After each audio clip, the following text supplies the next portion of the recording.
So I recently got the new 10-inch Chloe loom from Mirrix, and I don't actually have it together right now because what I want to show you is something that I ran into when I was trying to replace the rods. So the difference between the 10-inch Chloe though and the 5 or 8-inch is that the 10-inch one has 2 threaded rods. And I have to tell you, I really like that. It makes the loom really stable. So the thing I ran into is that, of course, I got the threaded rod that came with the loom.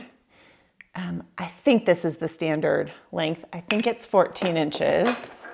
Yeah, it's probably the 14-inch rod. And I ordered, and of course you can get these from the hardware store, the 20-inch rods because I wanted to do a longer piece.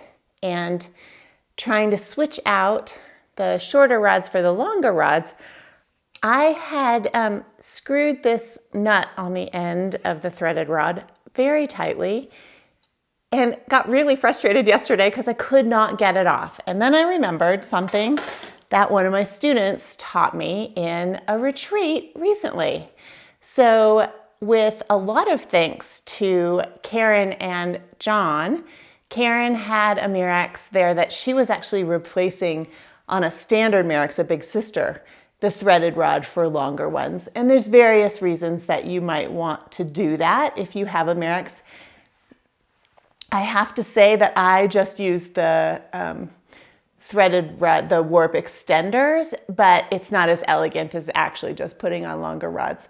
If you know you always are going to want a longer warp, then replacing those threaded rods might be something you want to do, but I think Karen would tell you it's a little bit tricky. So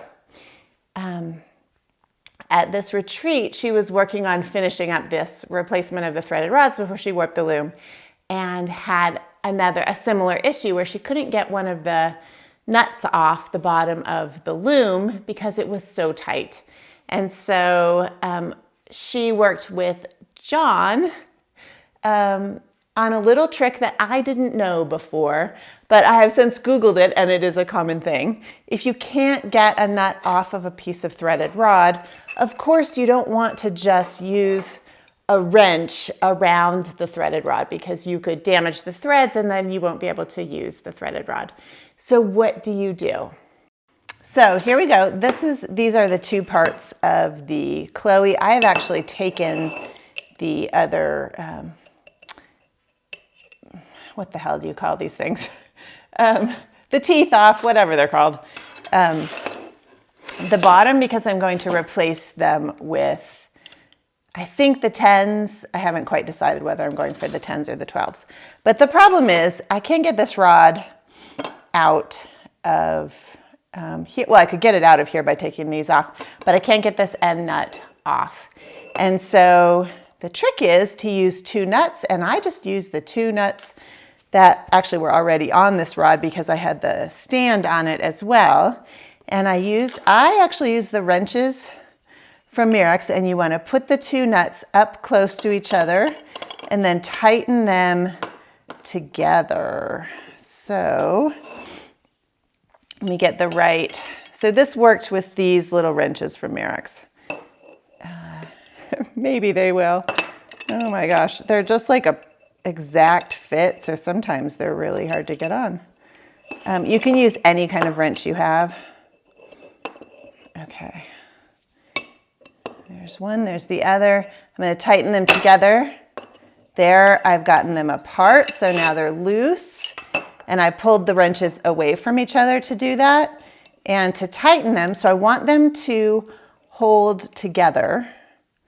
So if I can get this back on, I'm going to push the 2 wrenches towards each other to get these 2 nuts really nice and tight so that they are basically gripping this threaded rod without damaging the threaded rod. From there, I actually got another wrench. I think you could probably use the wrench that Mirrix sends, but I actually got a couple wrenches, but this one seemed to work fine. Just put this back on whatever of the 2 nuts. They're locked together, so they're going to do the job of holding this threaded rod still. And then this little nut, I had already loosened it to make sure that this would actually work. But if this is stuck on here, I'm gonna hold this one steady, get this wrench, and this longer handle gives me some leverage. And then we're gonna loosen by just pulling that away, and then I can get that nut off. So the trick is having something to hold that threaded rod on there without putting, I don't want to put a pair of pliers or a wrench right on the threaded rod. Apparently they do make some padded wrenches or something you can use for that, but this little method worked really well. So there we have that. Now we just have to get those two, let's see if we can do this. We have to get these two nuts apart again. So, do you remember what I just said? Push them together, pull them apart, push them together, I think, to loosen. These little Mirrix wrenches are really, the tolerance is not. I actually have trouble getting them on the nuts. I think they're just a little bit too tight. At least this particular set I have. Let's see, now I didn't remember which wrench I was having trouble with. Okay, so you are really getting to see me struggle with this. Yeah, not super happy with those wrenches on this size nut. Let's try this. And I just pushed them apart. They loosened up, and now I can go back and put my loom together. So let's put the longer rods on. I'm going to take these off completely because I need these nuts for the other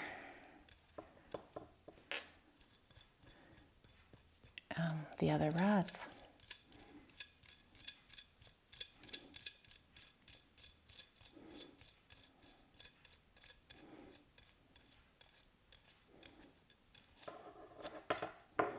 All right, there's all the parts I need. Now I actually have the same problem on this other rod, which I'm going to have to fix in the same way. And then we're going to put these longer rods in, replace the 8-dent teeth with the, let's see, that's the 8, we don't want that again. I'm pretty sure I'm gonna use the 12. You want the teeth at the bottom of the bar, and they're a little bit tricky to get on. If you've never done this before, this is one thing that I wish was a little easier.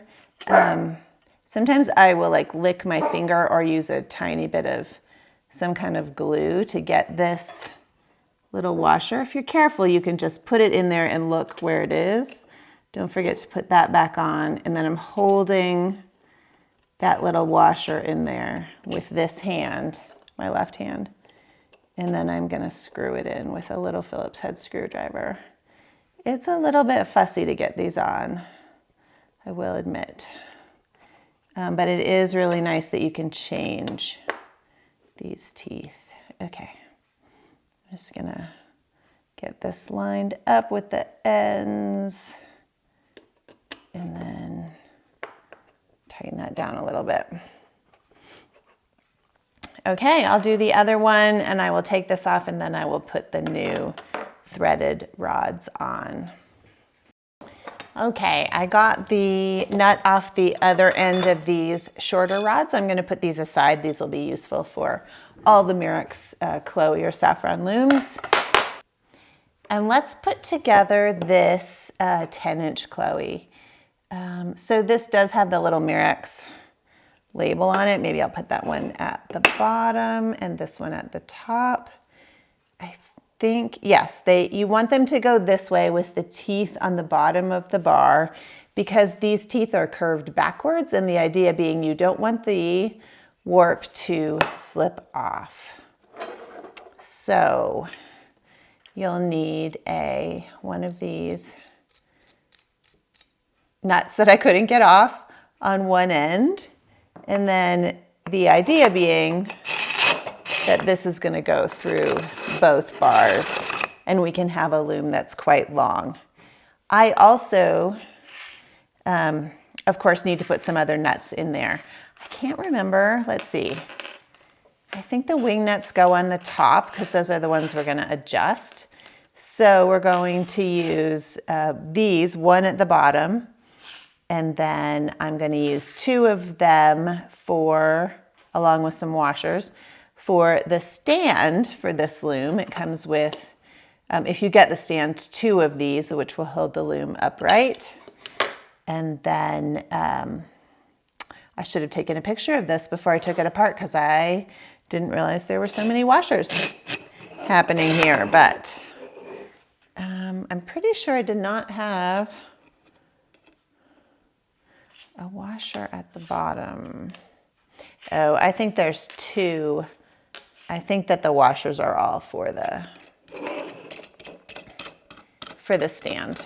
Okay, so this will take a while and you don't need to watch me roll that all the way to the bottom. Of course, since this is not tight yet, the faster way to do that would be to put the ones that I need here at the bottom.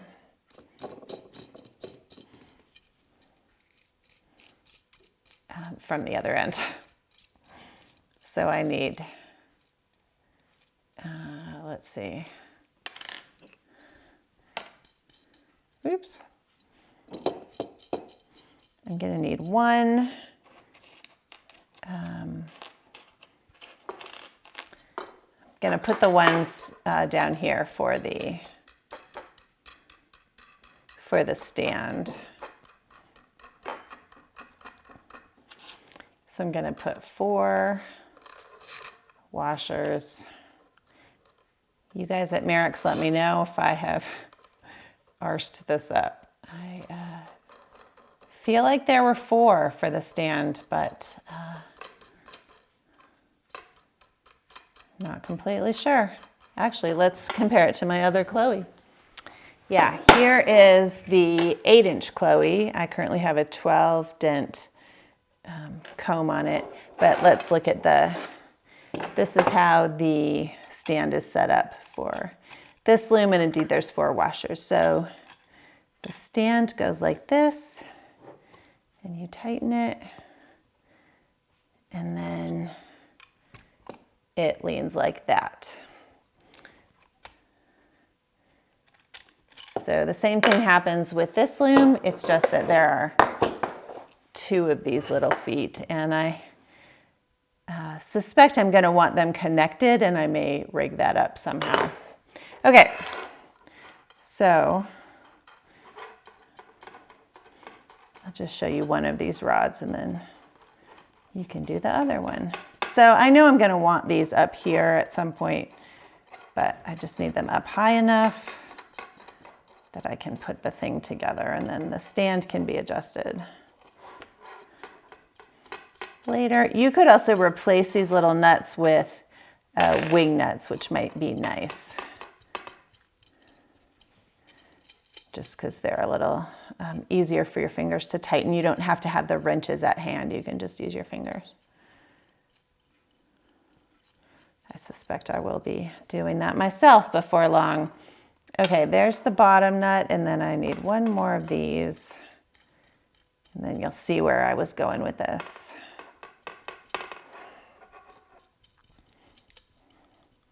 Nothing like watching someone put nuts on. Okay, and then this is going to go through here. This will go on the bottom. This is really the reason why they give you the wrenches, is because they want, if this nut is nice and tight, you don't have to worry about the thing coming apart. And especially on the looms like this that only have 1 bar, having this bottom part tight is really helpful in terms of it won't twist. Of course, this loom will not twist because it has 2 bars on it. So then we go back to these little wrenches or whatever tools you have. I think this is a bigger, yeah, bigger size, smaller size. And if I'm patient, these wrenches are perfect. So don't listen to me too hard when I complain about getting them on. It's important that they fit well so that they're used, so you can use them. Okay, so then at the top, these are gonna be, let's see, those will be for the other bar. At the top, I'm going to put one wing nut upside down here.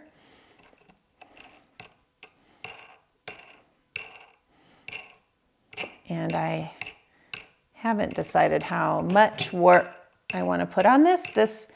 These 20-inch rods are very long, but I like that because I sometimes want a much longer warp.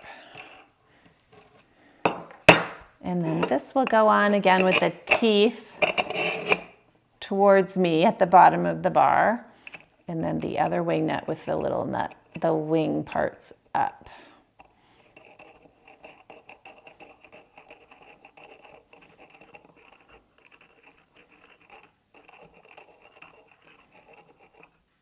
All right, there's one bar. The other bar, I'm gonna do the same thing. I'm gonna put on the nuts for the stand, put it all together, and then we'll look at getting this thing working.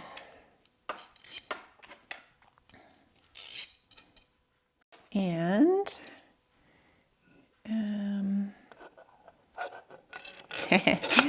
I'm already, see what I did there?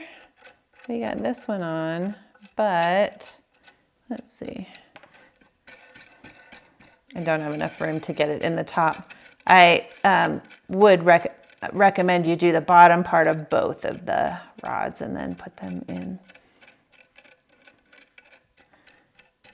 But we can fix that by sliding that and then having enough room to get that in there. All right. Oh, look what I did though.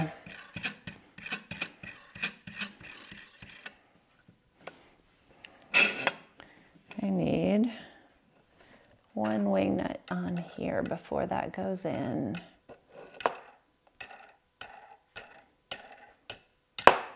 I'm just gonna put it down far enough that I have extra room. Okay. And then the other one will go on the top.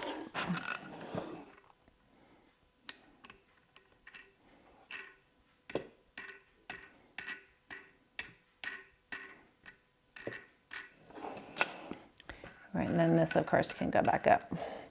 And we will tighten this again with our little wrenches, and that's gonna give me, I could push this even further, but that's gonna give me 16 inches of weaving length, which makes me very happy. Even if I, of course, won't, you know I like long looms, of course I won't use all of the, oh, that's the dogs.